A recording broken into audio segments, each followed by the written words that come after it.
So let's talk about the 10-mark question, which you'll be facing if you sit prose or verse literature at GCSE for the OCR Latin exam.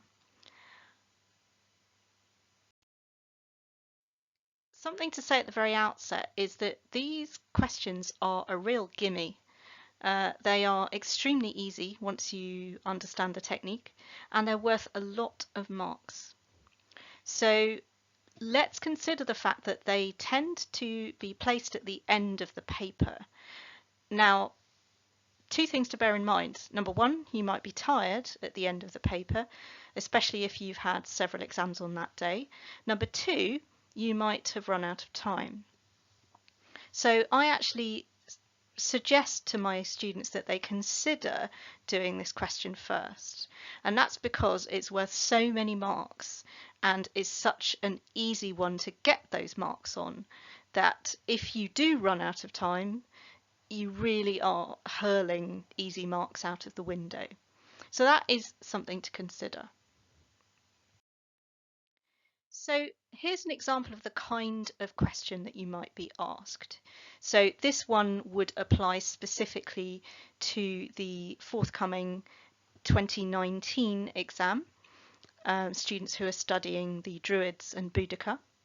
Now, they will make it clear in the exam whether they're asking you to answer the question with reference to all of the texts that you've read, so Druids and Boudica, or whether they're homing in on one particular text. So be careful about that. They will specify, and you can't predict until you get into the exam whether they're going to ask you to look at the whole of the prose cohort or whether they're going to focus on one particular text. So this question will give you an idea of the fact that actually the questions they ask are very straightforward. They are not complex. They're not designed to trip you up. They're certainly nowhere near as challenging as a question you might get in English literature, for example, or in history. You know, studying Latin literature is challenging enough without them making the questions almost impossible. So the questions themselves are straightforward. All you've got to do is show that you understand this challenging material.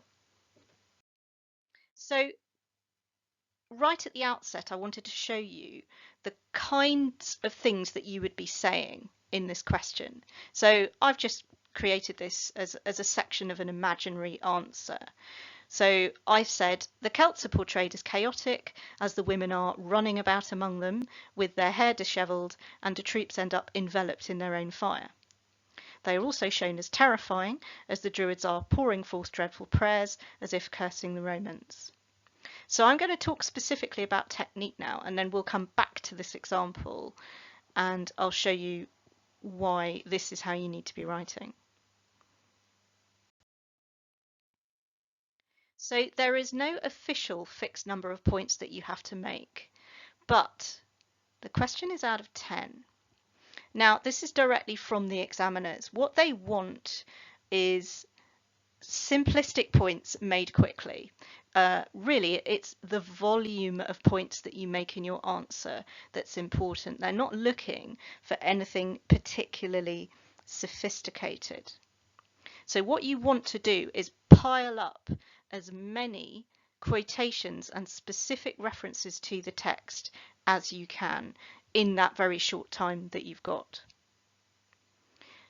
You are quoting or referring to the text in English.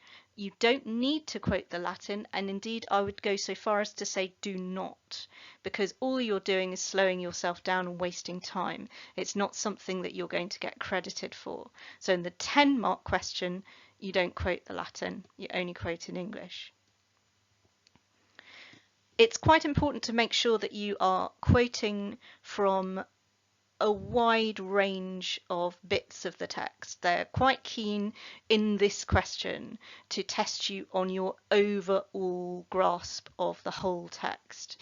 So don't focus on just the beginning or just the end. Try and make sure that your quotations are coming from right across the text. And of course, if it's referring to more than one text, you're going to make sure that you need to refer to the whole prescription. Obviously, both of these points apply to all longer answer questions in every single subject that you study. Obviously, address the question and write in paragraphs. Now, given the shortness of time, that might only be 2 paragraphs or maybe 3. It doesn't have to be vast numbers of paragraphs, although I would recommend keeping them short and punchy. Do think of your examiner. It's a tiring and thankless task marking these papers, and shorter paragraphs are much easier to cope with. Now, final point, and this again is direct from the examiners. I'm not just being a maverick here. Don't bother with an introduction or a conclusion. It won't get you any credit, so you're just wasting your time. That's because they're interested in direct, specific references to the text. They're not interested in you making a general point. So, for example, lots of students would want to start this essay with the Celts are portrayed in numerous different ways in the drip. Don't do it. They're not interested.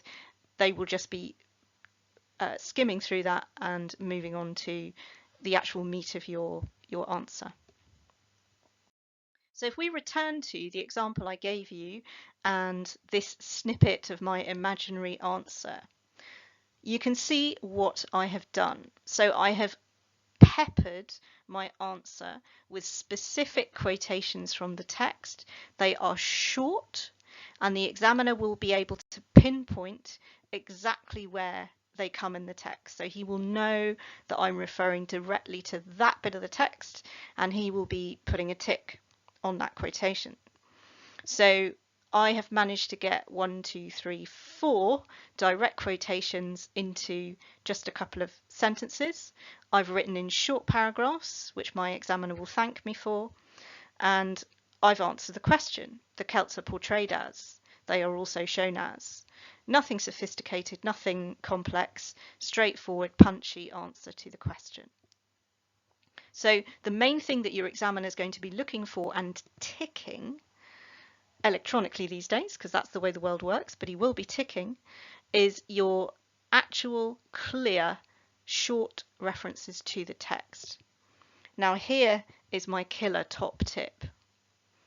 Your examiner is not allowed to give you a mark that is lower than the number of ticks he has given you. So let's think about that for a moment.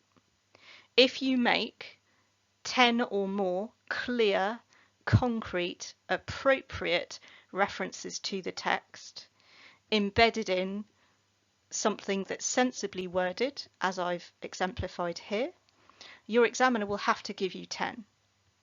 Now, if he thinks your answer is really not worthy of that, he can of course go back and remove some ticks.